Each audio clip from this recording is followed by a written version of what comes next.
दुनिया की सबसे बड़ी कॉफ़ी हाउस कंपनी स्टारबक्स आज 31,700 स्टोर्स के साथ 84 कंट्रीज में फैली हुई है।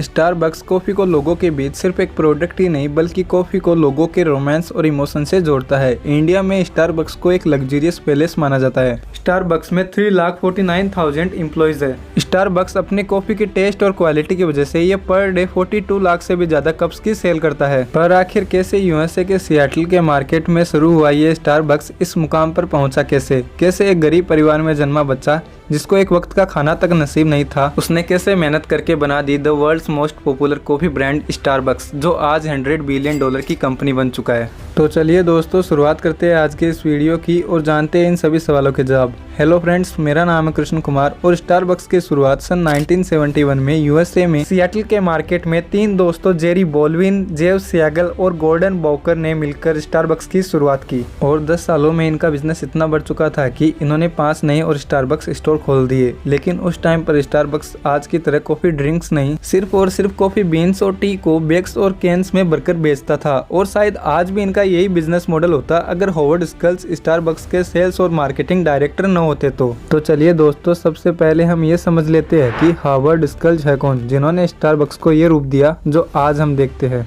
हावर्ड का जन्म जुलाई 1953 में हुआ। इनके जन्म के टाइम इनका परिवार एक मिडिल क्लास परिवार था। इनकी माँ एक रिसेप्शनिस्ट और इनके पिता एक डिलीवरी ड्राइवर थे। अब हंसी खुशी इनकी जिंदगी गुजर रही थी, लेकिन एक दिन इनके पिता का कार एक्सीडेंट हो गया और उनके पैर में गहरी चोट लगी, जिस कारण उनकी जॉब चली गई। इनके परिवार के हालात इतने ज्यादा खराब हो गए कि जहाँ 12 साल की उम्र में बच्चे खेलते हैं, वही हावर्ड ने 12 साल की उम्र में न्यूज़पेपर बेचना और लोकल कैफे में काम करना शुरू कर दिया। अब काम के साथ साथ पढ़ाई करना मुश्किल था, लेकिन फुटबॉल खेलने में वो ठीक थे, जिसके चलते नॉर्थन यूनिवर्सिटी में स्कॉलरशिप पर पढ़ने का मौका मिला। लेकिन खेलना ही उनका गोल नहीं था, तभी उन्होंने ये सब छोड़ के कम्युनिकेशंस में उन्होंने डिग्री हासिल की, जिसके चलते ये पढ़ाई करने के लिए उन्हें बहुत से पार्ट टाइम जॉब्स करने पड़े। यहाँ तक कि हावर्ड ने अपना खून बेचकर भी पढ़ाई के पैसे चुकाए हैं। अब डिग्री कंप्लीट होने के बाद हावर्ड ने अपने सिक्योर फ्यूचर के लिए जॉब करने स्टार्ट किए और कुछ दिनों बाद सन 1981 में उनकी एंट्री हुई स्टारबक्स में। यहाँ उन्होंने 1 साल काम करके अपनी जगह बना ली और इन 3 दोस्तों के साथ इन्होंने काम करना शुरू कर दिया। अब स्टारबक्स के लिए काम करते करते सन 1983 में एक बार हावर्ड को काम के सिलसिले में इटली जाना पड़ा और अब यही वो समय था जिस वक्त स्टारबक्स की किस्मत पूरी तरह बदलने वाली थी। अब इटली पहुंचने पर हावर्ड ने देखा कि लोग कॉफी को रोजमर्रा की जरूरत के लिए नहीं बल्कि कॉफी को एक एक्सप्रेशन की तरह जिंदगी के मजे लेते हुए पी रहे थे और वे हैरान हो गए कॉफी के प्रति लोगों का ये प्यार, रोमांस देखकर। और वे इस रोमांस से इतने इंस्पायर हुए कि उन्होंने स्टारबक्स के ओनर्स के आगे स्टारबक्स कॉफी स्टार्ट करने का आइडिया रख दिया। लेकिन ओनर्स इसके लिए तैयार नहीं थे और उन्होंने साफ मना कर दिया और बोले कि जो चीज बिगड़ी ही नहीं है तो उसे बनाकर क्या फायदा, जो जैसा चल रहा है उसे चलने दो। लेकिन हावर्ड कोशिश करते रहे, अपनी जिद पर अड़े रहे और 1 साल बाद उन्होंने अपनी पहली कॉफी बेची।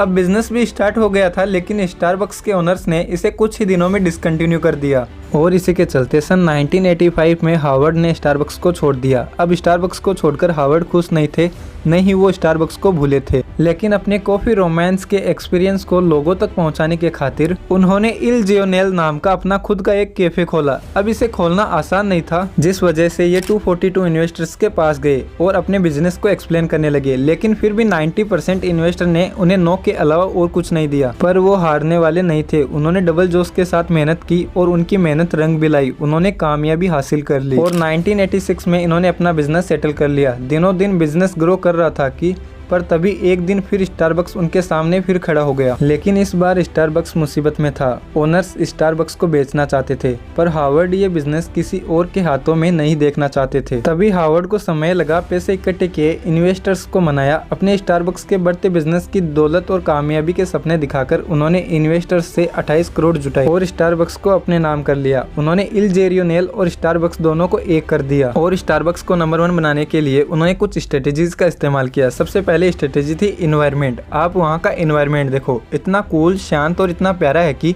आपका वहाँ बैठने का तो मन कर जाए। चाहे आप कुछ ऑर्डर करें या ना करें ये बात अलग है, लेकिन वहाँ पर बैठने का मन जरूर करेगा। फिर चाहे वो अरोमा की बात हो या वहाँ का कल्चर, ये सब कुछ वो बहुत अच्छे से मेंटेन करके रखते हैं, जिस वजह से कस्टमर को वहाँ की वाइब बहुत ज़्यादा पसंद आती है। Strategy number 2, customer service. अगर आप स्टारबक्स जाओगे और मान लो आप कुछ ऑर्डर नहीं कर रहे, तो स्टारबक्स का स्टाफ आपको कभी भी ऐसे ट्रीट नहीं करेगा जैसे आप बिल्कुल यूजलेस हो उनके लिए। वो आपको भी नॉर्मल कस्टमर जितनी ही वैल्यू देगा बिल्कुल रिलैक्सिंग फील करवाएगा। Strategy number 3, free wifi. Starbucks ना लोगों की लाइफ में थर्ड प्लेस बनना चाहता है। मतलब एक होता है लोगों का घर, दूसरा होता है ऑफिस। तो स्टारबक्स चाहता है कि क्यों ना मैं एक ऐसी जगह बनाऊं लोगों के हैंग आउट करने के लिए, कि वहाँ पे लोग आए, अपना काम करे, छोटी मोटी मीटिंग हो वो भी करे और साथ में मेरी कॉफी भी इंजॉय करे। तो स्टारबक्स का एनवायरनमेंट बनाइए ऐसा जाता है कि लोग वहाँ पर ज्यादा से ज्यादा टाइम स्पेंड कर पाए। Strategy number 4, personalisation. हर इंसान को ना अपना खुद का नाम शहद से भी ज्यादा मीठा लगता है और ये चीज स्टारबक्स भी समझता है। कितने सारे लोग आज अपने सोशल मीडिया अकाउंट पे स्टारबक्स के कप की फोटो क्लिक करके अपलोड करते हैं। क्यों? क्योंकि उनका नाम लिखा होता है। अगर कप पर नाम न लिखा होता तो कोई शेयर नहीं करता। और स्टारबक्स एक और चीज करता है, आपका नाम गलत लिखता है। बहुत बार ऐसा होता है कि आपके कप पर स्टारबक्स जानबूझकर आपका नाम गलत लिखते हैं। क्यों? ताकि आप उनके स्टाफ के साथ जाकर बातचीत करें। इससे होता क्या है कि आप उनके स्टाफ के साथ मुलाकात करते हो तो आप कनेक्ट हो रहे हो ब्रांड के साथ, और यही चीज स्टारबक्स चाहता है। और इन सब के साथ स्टारबक्स अपने कस्टमर्स को स्पेशल ऑफर्स भी देता है। इन सब की वजह से स्टारबक्स की ग्रो इतनी ज्यादा हुई कि सन 1992 में 165 स्टोर्स यूएस में खुल चुके थे, और ऐसे ही सन 1996 में यह आंकड़ा 100 पर पहुंच गया। और फिर 3 साल के अंदर ही इंटरनेशनली स्टारबक्स के 2000 स्टोर्स खोले गए। फिर सन 2000 से 2007 तक ये 3500 से 15,000 हो गए। मतलब स्टारबक्स हर साल 1500 नए स्टारबक्स शुरू कर रहे थे, और सेल भी 14,000 करोड़ से 69,000 करोड़ पहुंच चुकी थी। साल 2008 में हार्वर्ड ने कुछ बदलाव किए। बढ़ते डिजिटलाइजेशन की तरफ बढ़ते हुए स्टारबक्स ने अपना पहला चीफ टेक्निकल ऑफिसर हायर किया और स्टारबक्स का लॉयल्टी कार्ड भी लॉन्च किया।